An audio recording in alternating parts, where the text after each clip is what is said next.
Hello and welcome to the 12 Months to Marathon podcast with me, John Hill, the running podcast for the over 35s with Marathon Dreams, episode 82. How important is overall weekly mileage? So to clarify that, what I'm going to be talking about is when you're looking at a training plan, and let's just keep it at marathon for the purposes of this, because I know a lot of people who listen to this are perhaps going for spring marathons and maybe a little later in the year. How important is the overall mileage that you do each week on your particular plan and when you're following certain plans? And I want to caveat that based on conversations that I've had in my running community and conversations that I've had on social media. Don't forget to follow me at 12 Months Marathon about what's actually important and what actually matters when it comes to marathon training. So I'm just going to keep it to marathons for now. There are elements of this that might go across all disciplines, but I'm talking about marathons or potentially upwards. So what's going on with me at the moment? Well, I'm in week 8. I'm nearly halfway through my marathon training cycle that comes to a conclusion, hopefully on April the 12th in Boston, Lincolnshire here in the UK. So I'm training for that. So it's going well. It's starting to compound, which is the thing that always happens with marathon training. If you do it properly, you have your ups and your downs, you pick your battles, and I'll kind of be talking about that a little bit today with you. Just to clarify, we're also, as I sit here, there's been some pretty cool stuff going on. I do want to mention, I'll try and pronounce this as correct as I can. So if you watch the Winter Olympics, I'm not a big Olympics person in terms of certainly sort of Winter Olympics, but you might have seen that there's a guy called Johannes Husflot Klabber. I hopefully pronounced that right. So Johannes Husflot Klabber, hopefully I pronounced that right. Norwegian guy who basically it was running uphill in skis at sub 6 minute miles for just under a mile, as I believe, as part of an event. Again, I'm not particularly au fait, so I always love things like that because it reminds us that when anyone gets trolled on the internet or criticised for being slow, it's like, well, there's people out there doing that. So yeah, we need to sort of be a little bit humble when there are athletes performing at that particular level. So yes, running uphill in skis on snow at sub 6 minute miles, which is very, very impressive indeed. So shout out to Johannes Husflot Klabber. Anyway, so let's talk about this then. So the question I was asked in my group was about when you are looking at a marathon training plan. Let's say you are trying to cram everything in and you're particularly tired, right? Now that's going to happen, okay, when you're marathon training properly. Marathon training is not meant to be pretty. It's not meant to be easy. It's meant to be effective, okay? And if you are... There's two sorts of people that we're talking to here, so let's clarify this. So it's either the person that's wanting to get around their first marathon. Now, the person that wants to get around their first marathon, my goal with that person is to make sure that they are fully prepared for it. Now, you might think, well, shouldn't you be doing that for everybody? But particularly the first timer, because it's the first timer that potentially usually crashes and burns because they haven't trained properly, they haven't followed the right protocol, they haven't fueled properly, all the things that fall down when we train for marathons. Particularly, and I know that because of my experience with my first marathon, which kind of imploded as well. Now, or the person looking to get faster from a subsequent marathon and iron out those mistakes. So I think everybody should go into the marathon training cycle with the expectation that this is going to be difficult. Okay, you can't hack this. There are no hacks, in my opinion.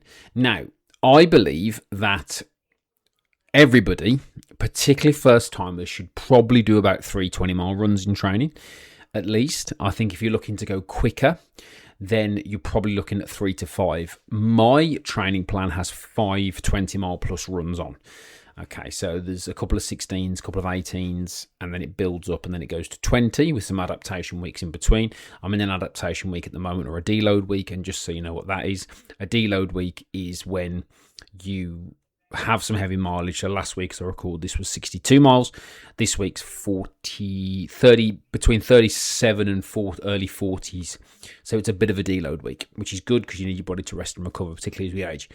Anyway, so my plan has got 4 20-mile runs on. So it's got, I think, 3 20s and 2 22s. Now, that plan has worked for me. It's hit me in my targets. I think that every first timer should experience 20 miles because I think you need to know what that distance feels like. I think training for time is tricky for first timers because if the marathon's going to take you 6 hours, I don't see how running for 3 is going to help you. That's just me. I think that's fairly common sense. if I said to you go for a 6-hour run, but if I said to you go for a 20-mile run, it might be a little bit better psychologically as well. Going off on a few tangents here, but I'm getting quite passionate now because we're into the throes of marathon training. We're really getting to the meat and potatoes, particularly with a lot of my coaching community, and I want to give you a little snippet of that here. So, weekly mileage. So the question was, well, I did a half marathon on Sunday. I've got 16 miles planned for the Tuesday, and then I've got a speed session on the Wednesday, and I'm tired. And it's like, what do I do? Now, this person was having to fit things round because family commitments, work, and all that. So it's not like you can just follow the plan set out to the letter. Now, I've been able to pretty much do that since I started training over the last 7 or 8 weeks, because we've got in-laws here staying with us. Now, they're going back to where they come from next week, end of next week as I record this. So I won't have that luxury, so I'll have to move things around. So if you are in a position where you're moving things around, firstly, that's okay.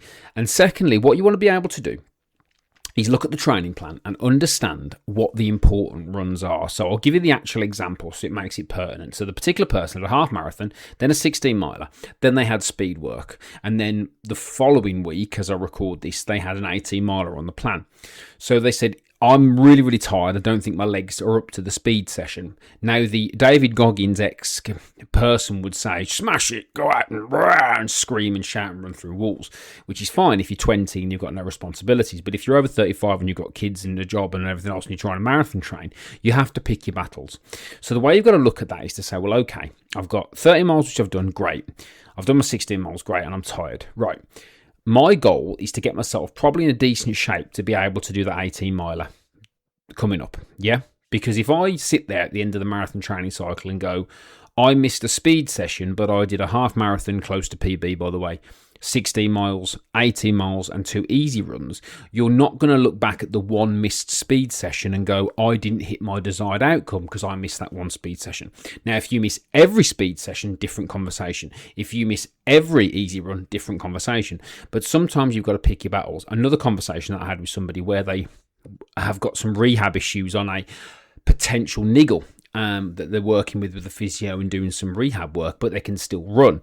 They have trimmed off their easy run each week to make sure they've got enough in their tank to be able to do the longer run at the weekend. So the message I'm trying to give you here is when you look at your marathon training plan, you need to understand it. And I'm very, very clear on this. I say nowadays we live in a world, and this is a podcast for a different day, of course, about the recent stuff coming out about Runner and all the apps and all this business and people pushing themselves too hard. I think the best way to train, particularly for a marathon, is to understand your plan. Now, AI running apps can't do that for you. So you can download a perfectly good plan off the internet, you can put it into whatever AI system that you use, and that can then regurgitate a load of stuff that you need to know. But it can't really tell you what it feels like, and it can't help you to understand it. So what I've just said there only comes from practical experience. So I know that when I was in week, I think it was 3, and it snowed here in the UK, and it was impossible to run outdoors for a couple of days, in my opinion, and common sense and safety opinion. Anyway, if anyone wants to come after me on that one again, I was like, I had that little thought in my head of, I haven't run the desired miles this week, what am I going to do? But then I also knew that it's the long game. And then when things started to ramp up again and I moved things round and my performance started to hit home, which again, I did a run today, which was good. It was a 3-mile tempo run and it felt good. Do you understand me? I know that all that didn't matter. I'm not going to look back on week 3 and go, oh, well, I was 10 miles short in week 3. No, what matters is between now and week 14 when I'm in that peak phase. And that's having that understanding. See, that's having that understanding of how a marathon training plan works and being able to look at it and go, right, what's really important here? And how do I move things around to make sure that I've got the energy and everything else to be able to do it and follow it? And also, I get various questions as well in my group around mindset. It's like, I'm going to miss a run, and people, it affects them. It's affected me, and it's dealing with that as well. So you have to have a deep understanding of, number 1, how to follow a marathon training plan. Number 2, how to understand it. And number 3, how to move things around. So this brings me full circle back to the point. So for me, I look at my weekly mileage, right? And my plan has, say, 2 numbers on it. Let me give you this week an example. So it's something like between 38 and 42 miles as a deload, yeah? Last week was between 58 and 62. So I know I've got 4 miles of buffer zone, right? So if I hit 58 miles for the week, I've hit the minimum. If I hit 62, I've hit the maximum, and then obviously anywhere in between. So I've got an understanding of the most important thing is potentially the volume, first. If I'm trying to get faster, then it's the quality of each individual session that potentially matters, because there are 2 types of people that you'll see. There's loads of different types, but I see 2 types of people with who I follow. You've got the people who are doing 200 kilometre weeks, 160 mile weeks, 150 mile weeks. You've got the people sharing the athletes, the African athletes going, oh yeah, I do. Some weeks I'll do 300k. That's not practical, right? But then you've got the other side of it where you've got people saying, I did a 250 marathon off 46 miles a week. And it's funny how you get both ends of the scale.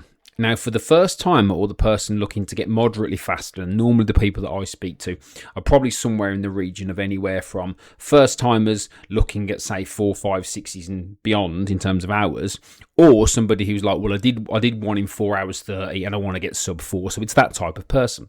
So yes, you do need to get faster. So then the quality of the sessions does become important, but is it more important than overall mileage? I don't think it does, unless you are trying to get incrementally faster. Because most people say looking to go from a 5 hours to a 4 hours, and I've done that with people, probably just need the right plan to follow, and probably just need enough speed work in there to be able to make it worthwhile. So one of the key components of understanding a marathon training plan is looking at that weekly mileage and saying, I need to get in that box. So I need to be in that sort of zone first and foremost. And let's say you did a week of just easy runs, and you hit your weekly mileage, for me, that's acceptable. Yeah. So if you say, for example, missed a speed session because you were tired and did that as a slow, easy run and hit your weekly mileage, that's okay. You might still have a little bit of disappointment that you didn't hit that speed session, but at least you've met your overall weekly mileage. So for me, I think overall weekly mileage with a range of numbers, I think it does matter. I think it is important. And I think it's good to have that metric. Yeah. If you've got a plan where there's got weekly mileage on it, like somebody I've got in my program at the moment who says I can only do 3 runs a week, then you've got to potentially understand what the important runs are and doing them. Yeah. But for most of us who can pretty much get the majority of the runs done, that overall weekly mileage number I think is important, because that builds the volume, that builds the marathon runner. And this is probably another podcast, but I'll briefly touch on it here. If you can do a 20-mile run on the back of a tiring week of volume, your marathon won't feel like that because you'll be rested and tapered. And I think that's got its place as well. And I could probably do a whole sort of 15-minute podcast on the importance of that long run and how to manage that and how to do that. But just on a headline level, what I want to let you to know is, first and foremost, you need to understand your plan. Secondly, it doesn't necessarily matter if you miss the odd run, as long as you've got an overall understanding of the whole plan and how it all fits together. And then finally, for me, I do think having that weekly mileage number and saying, well, okay, as long as I'm in and around that throughout the 16-week program, I'm probably going to be okay, because it's going to be very hard not to hit that number if you haven't got long runs. Now, the people that I'm talking to here, first timers, people looking to get faster, are probably not in the plans where you can just run up to 16 miles. I think that's more for conditioned athletes who know they can run the distance and are just going to do loads of speed work. That's kind of not who that's not who I'm talking to here. I'm talking to people who probably need that volume and probably need to understand what those distances feel like. So that's some thoughts and musings. That time has flown, by the way. I'm very passionate about this, so that was a bit all over the place. It's meant to be, because I'm very passionate. So hopefully it's given you a bit of an insight into the marathon training process, particularly when you get into the belly of the beast, as I call it, which is weeks normally 8 to 14. I'm very passionate about people following plans. I'm very passionate about people understanding plans. I don't do flippancy. You're not going to get any sort of praise from me for not training for a marathon and trying to be, bravado and try and just knock it out, especially as somebody who's not experienced. People who are experienced, they can just probably go and do it anyway. I could probably do a marathon tomorrow. It wouldn't be pretty, but I've done 15 of them. I could probably do it. So it's helping you as somebody potentially who is a little bit nervous, who's in that difficult phase of your training, to understand your plan and understand it better. So hopefully that's useful. As always, if you're new to the podcast, as I always say, don't forget to subscribe to the podcast on Spotify or Apple, wherever you get your podcasts from. On Spotify or Apple, reviews, comments really, really help me. So if you have been listening to the podcast for a while, please drop me a review, particularly on Spotify, a 5-star review. It takes seconds. It's really useful and helpful as well. And please share this podcast with anyone that you feel might benefit from it. As always, if you don't follow me on Instagram, hop over there at 12 Months to Marathon. Follow me over there for all your daily content and tips. And if you go to the link in my bio, you can join my free online running community for the over 35s, where we can take you away from the noise of social media and get you into a nice private community where we can support you and keep you accountable. So thank you very much for listening, as always, and I look forward to speaking to you again very soon.